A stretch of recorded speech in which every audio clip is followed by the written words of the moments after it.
حضرت فرماتے ہیں سرور کہوں کہ مالک مولا کہوں تجھے، سرور کہوں کہ مالک مولا کہوں تجھے، باغ خلیل کا گلے زیبا کہوں تجھے، باغ خلیل کا گلے زیبا کہوں تجھے، لیکن رضا نے ختم سخن اس پہ کر دیا، لیکن رضا نے ختم سخن اس پہ کر دیا۔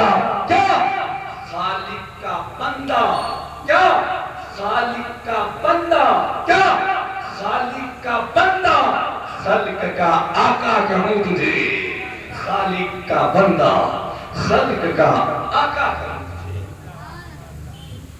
میلاد شریف ہے نا، میلاد النبی ہے، چلے ذرا آقا کی میلاد النبی پہ بات ہو نا۔ وما ارسلناک الا رحمۃ للعالمین، اللہ فرماتا ہے اے محبوب ہم نے آپ کو سارے جہان کے لیے رحمت بنا کر بھیجا۔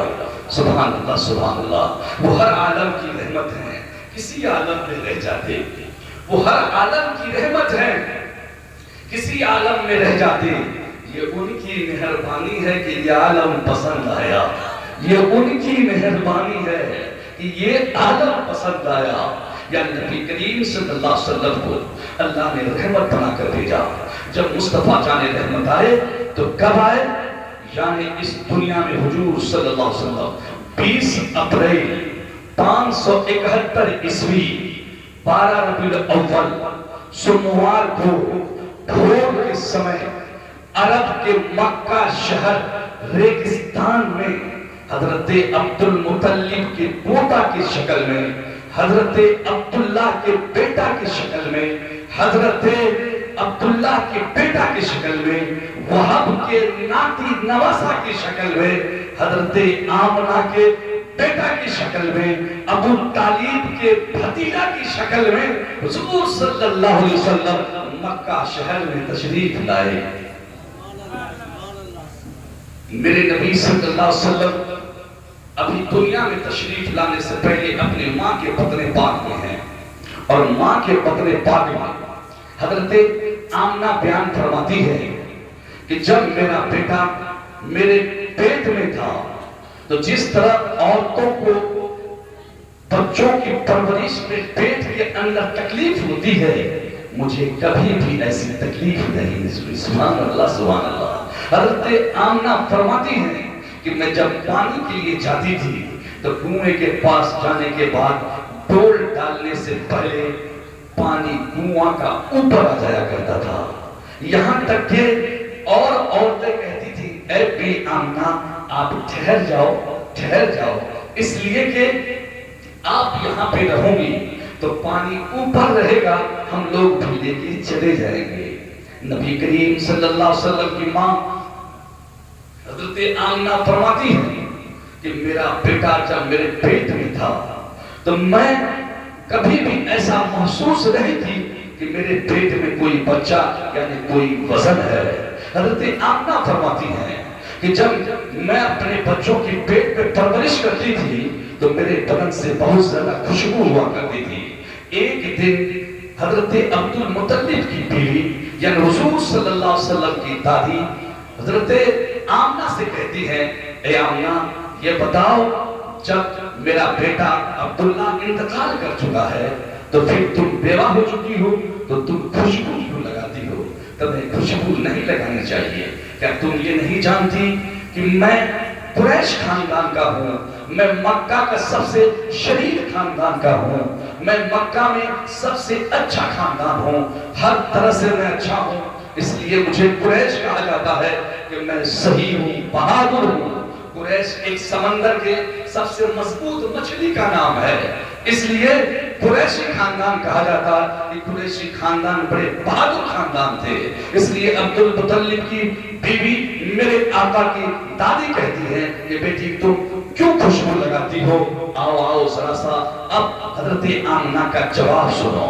حضرت آمنہ کہتی ہے میری امی میں نے تو آج تک کبھی خوشبو لگائی ہی نہیں، میں نے کبھی بھی خوشبو نہیں لگائی، اگر میں صرف بدن سے خوشبو نہیں آتی، اگر میں جھاڑو پکڑ لیتی ہوں تو جھاڑو بھی خوشبودار ہو جایا کرتا ہے، اگر میں آنگن میں جھاڑو لگاتی ہوں تو آنگن بھی خوشبودار ہو جایا کرتا ہے. اگر میں کوئی برتن ہاتھ سے پکڑتی ہوں تو وہ برتن بھی خوشبودار ہو جایا کرتا ہے. اگر میں غسل خانہ میں چلی جاؤں تو غسل خانہ بھی خوشبو سے مہکنے لگتا ہے. حضرت آمنہ کہتی ہے میری امی یہی تک نہیں میں خود سوچ میں ہوں مجھے کیا ہو گیا ہے پتا نہیں. جب میں سوتی ہوں تو رات میں ستارے آتے ہیں چاند آتے ہیں اور مجھے سلامی پیش کرتے ہیں. یہی تک نہیں سرکار حضور سرور کونین کی ماں فرماتی ہے کہ میری ماں یہی تک نہیں میرے خواب میں ایک ایک وہ عورتیں آتی ہیں جسے میں نے کبھی نہیں دیکھا وہ آ کے مجھے مبارکباد پیش کیا کرتی ہے. حضرت آمنہ کی ساس آقا کریم کی خاص کر کے دادی سمجھ گئی کہ سچ بات یہ ہے کہ یہ آمنہ کے بدن کی خوشبو نہیں ہے یہ آمنہ کے بدن کی خوشبو کی مہک نہیں ہے. اگر یہ خوشبو ہے تو آمنہ کے بدن میں جو بچہ پل رہا ہے یہ اس کی خوشبو ہے جو سب چیزوں کو مشکبار کرتی جا رہی ہے. یہی تک نہیں جب مصطفیٰ جان رحمت کی ولادت باسعادت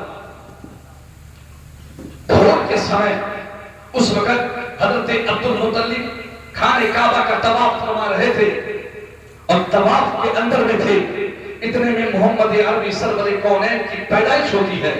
پیدائش ہونے کے بعد سب سے پہلے جب بچہ پیدا ہوتا ہے اس کا باپ پاس میں ہوتا ہے تو اس بچے کی ماں سب سے پہلے اس بچہ کو اپنے باپ کے گود میں رکھتی ہے. یہ طریقہ ہے جی سب سے پہلے باپ کے گود میں رکھتی ہے. لیکن حضرت عبداللہ پہلے انتقال فرما گئے تھے اس لیے حضرت عبدالمطلب کو بلا کر سب سے پہلے حضور سرور کونین کو حضرت عبدالمطلب کی گود میں دیتی ہے اور عبدالمطلب سرکار حضور سرور کونین کو لے کر سیدھے خانہ کعبہ کی طرف جا رہے ہیں. جب سرکار خانہ کعبہ کی طرف لے کے جا رہے ہیں اتنے میں جب قریب گئے اور قریب جانے کے بعد کچھ وہاں پہ لوگ کھڑے ہو گئے.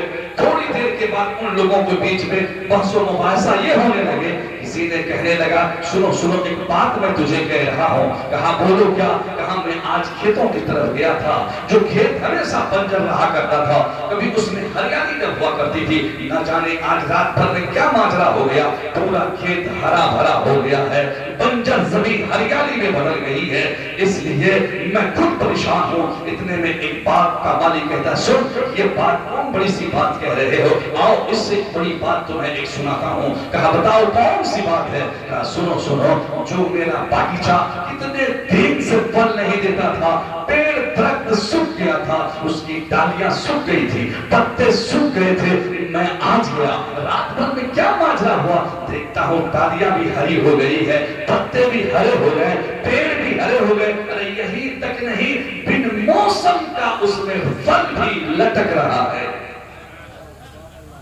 ارے یہی تک نہیں آؤ سناتا ہوں اپنے آقا کی بات بنا کسے کہتے آؤ ذرا سن لو عشق میں کہ جب اتنی بات ہوتی ہے تیسرا ایک شخص آتا ہے اور کہتا ہے سنو تو اپنے باغ کی بات سنایا تو کون سی بڑی ہے تو اپنی کھیت کی بات سنایا تو کون سی بڑی ہے. یہ بولا تم بتاؤ. کہا اس سے بھی خوبصورت بات سناتا ہوں. کہا بولو کون سی بات ہے؟ کہا سنو سنو جب میں گھر سے نکلا تھا خانہ کعبہ کے قریب سے گزر رہا تھا میں نے دیکھا عبدالمطلب گود میں ایک بچہ کو لے کے آ رہے تھے. عبدالمطلب خانہ کعبہ کی طرف بڑی تیزی سے آ رہے تھے میں نے دیکھ لیا. پھر دوسری نظر میں نے خانہ کعبہ پہ ڈالا پھر میں نے خانہ کعبہ پہ ڈالا ایک نظر بچے پہ ڈالتا تھا دوسری نظر میں خانہ کعبہ پہ ڈالتا تھا پہلی نظر میں خانہ کعبہ پہ ڈالتا تھا دوسری نظر بچے پہ ڈالتا تھا پہلی نظر بچے پہ ڈالتا تھا دوسری نظر خانہ کعبہ پہ ڈالتا تھا. کبھی ادھر نظر کرتا تھا کبھی ادھر نظر کرتا تھا ادھر کرتا تھا تو ایسا لگتا تھا عبدالمطلب خانہ کعبہ کی طرف جا رہے ہیں. جب ادھر دیکھتا تھا ایسا لگتا تھا خانہ کعبہ جھوم کر استقبال کر رہا ہے. جب خانہ کعبہ کو دیکھتا تھا لگتا تھا جھوم کے استقبال کر رہا ہے. جب بچے کی طرف عبدالمطلب کی طرف دیکھتا تھا مجھے ایسا لگتا تھا عبدالمطلب خانہ کعبہ کی طرف جا رہے ہیں. آخر میں میرا دل یہ فیصلہ لیا کہ یہ سچ ہے عبدالمطلب گود میں بچہ لے کر خانہ کعبہ کی طرف جا رہے ہیں اور خانہ کعبہ بھی جھوٹ کر اس بچے کا استقبال کر رہا ہے. یہ مصطفیٰ جان رحمت کی خانہ پاک ہے. ولادت میں کھانے ولادت پہ یعنی خوشیاں